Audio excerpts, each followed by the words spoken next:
Hello friends, मैं doctor Ruchika Garg, associate professor और एक गायनेकोलॉजिस्ट। तो आज हम डिस्कस करेंगे कि इमरजेंसी कॉन्ट्रासेप्शन क्या होता है, कैसे लेना चाहिए, कितना सक्सेसफुल है। क्योंकि ये देखा जाता है कि यंग गर्ल्स आजकल अननेसेसरली अबॉर्शन में लैंड करती हैं, फिर बाद में कॉम्प्लिकेशंस होते हैं। तो उससे अच्छा है कि आप इमरजेंसी कॉन्ट्रासेप्टिव पिल्स ले लीजिए। अगर आपको वीडियो पसंद आए तो please put a like so that I remain motivated, और चैनल को सब्सक्राइब कीजिए। तो सबसे पहले डिस्कस करते हैं कि इमरजेंसी कॉन्ट्रासेप्शन होता क्या है, कब लिया जाता है।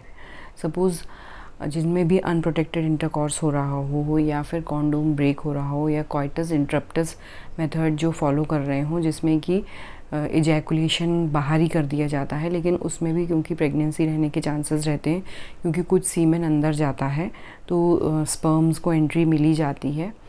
या फिर जिनमें प्रीमेच्योर इजैकुलेशन हो जाता है और जो नहीं चाह रहे होते हैं कि अंदर इजैकुलेट करें, और या फिर रेप, या फिर जो इनफ्रीक्वेंटली कोई पार्टनर्स मिलते हैं, बाहर रहते हैं, तो उन केसेस में इमरजेंसी कॉन्ट्रासेप्टिव पिल्स यूज़ करनी चाहिए।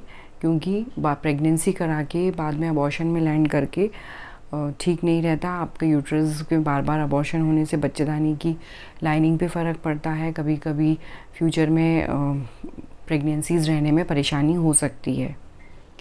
तो इमरजेंसी पिल्स में सबसे पहले एक लीवोनॉर्जेस्ट्रल की पिल आती है 150 मिलीग्राम की, आई पिल या अनवांटेड 72 करके। इसको 72 घंटे के अंदर अनप्रोटेक्टेड इंटरकॉर्स के लेना चाहिए, और ये काफ़ी इफ़ेक्टिव है। सिर्फ 1 to 2% केसेस में ही इसमें फ़ेल होता है।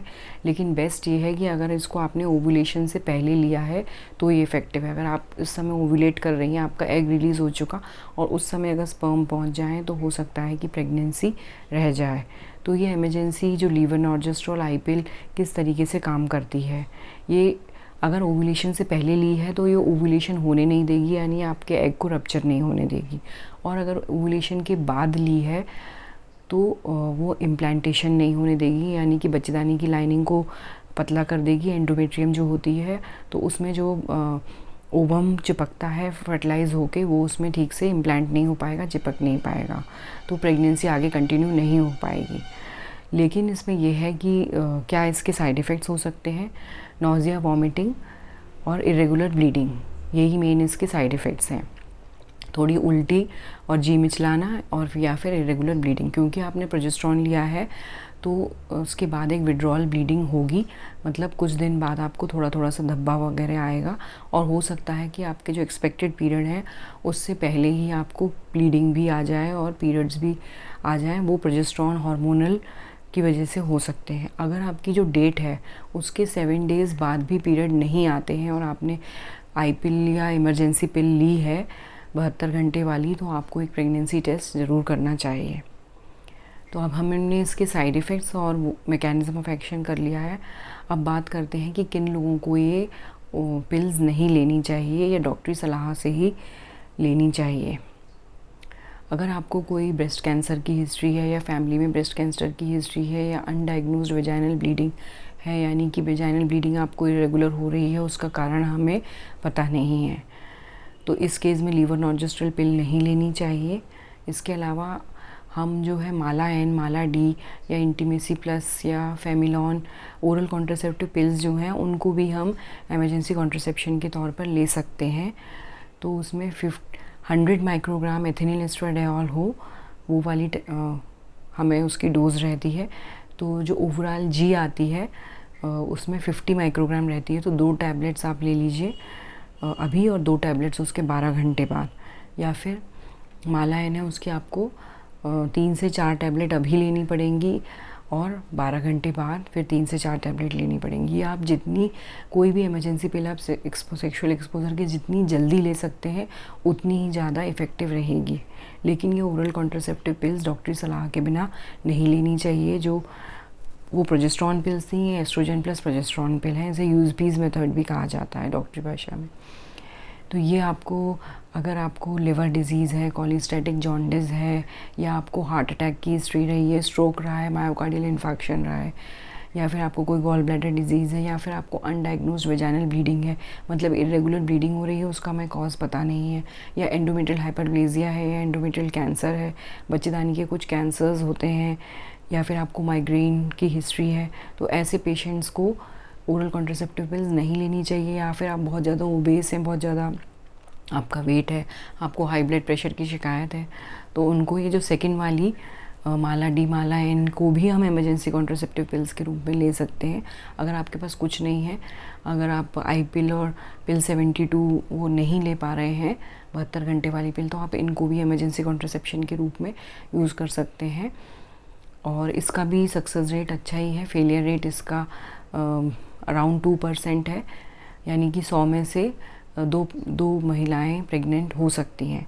लेकिन मैं बता दूं आपको, इमरजेंसी कॉन्ट्रासेप्टिव पिल को आपको एक रेगुलर कॉन्ट्रासेप्शन की यूज़ फॉर्म में नहीं करना चाहिए कि आप सोचें कि आपका सेक्सुअल एक्सपोजर होता रहता है और मैं जब चाहे इमरजेंसी पिल ले लूँगी, तो एक तो इसमें फेलियर के भी चांसेस हैं, दूसरा आपका साइकिल इरेगुलर हो जाएगी। अब तीसरा, लोगों के मन में डाउट रहता है कि अगर मैंने 72 घंटे वाली प्रोजेस्टेरॉन की जो 150 mg की पिल है वो ली है, उसके बाद भी मैं प्रेग्नेंट हो गई हूँ, कई मैरिड वेमेन भी प्रेग्नेंट हो जाती हैं, तो क्या वो प्रेगनेंसी कंटिन्यू कर सकती हैं? तो ये आपकी विल पे है कि आप प्रेगनेंसी कंटिन्यू करना चाहें कि नहीं।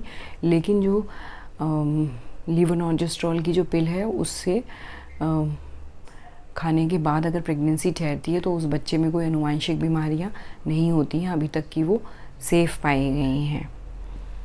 इसके अलावा IUCDs होती हैं, कॉपर की IUCDs, वो भी 5 डेज़ के अंदर हम यूज़ कर सकते हैं एज इमरजेंसी कॉन्ट्रासेप्शन। इसके अलावा फाइब्रॉइड के लिए एक नई दवा आई है, यूलिप्रिस्टल एसीटेट, जो 5 मिलीग्राम की गोली है और 30 मिलीग्राम की हमें इमरजेंसी कॉन्ट्रासेप्शन के रूप में लेना है, यानी कि हम 6 गोलियाँ लेंगे, लेकिन अनप्रोटेक्टेड इंटरकोर्स के with in 3 to 5 days of intercourse ये एक्ट करती है। इसके अलावा 5वीं जो गोली है वो मिफेप्रिस्टोन की है, 10 mg है। और कुछ लोगों के मन में डाउट रहता है कि मैडम इमरजेंसी कॉन्ट्रासेप्शन है ये, तो ये अबॉर्शन तो नहीं करेगा मेरे बच्चे का, क्योंकि कुछ लोग अबॉर्शन के काफ़ी खिलाफ़ होते हैं। तो ऐसा नहीं है, ये इमरजेंसी पिल्स जैसे कि मैंने बताया कि इसका मैकेनिज़्म ऑफ एक्शन है, कैसे काम करती है ये ओवुलेशन एग नहीं बनने देगी, और अगर बन के रिलीज़ हो चुका है तो बच्चेदानी में बच्चे को चिपकने नहीं देगी फर्टिलाइज्ड ओवम को, तो ये अबॉर्शन नहीं कराती है। ठीक है, तो अबॉर्शन के लिए जो लड़कियां अनप्रोटेक्टेड इंटरकॉर्स के बाद कराती हैं, उससे अच्छा आप सेफ सेक्स एम्प्लॉय कीजिए। और इन सब की नॉलेज बहुत होनी चाहिए, अननेसेसरली आप उसमें कॉम्प्लिकेशंस में करेंगी। ओरल कॉन्ट्रासेप्टिव पिल्स का मेरा एक एजुकेशनल वीडियो भी है, और सब वीडियोस के लिए please subscribe to this channel and share with your friends, और बेल आइकन दबाइए ताकि आपको नोटिफिकेशंस मिलते रहें। और इसमें नर्सिंग स्टूडेंट्स के लिए और medical students, paramedical, MBBS, post graduate, सबके लेवल के मैं टीचिंग वीडियोस डालती रहती हूँ। Take care, bye bye, stay healthy, stay safe.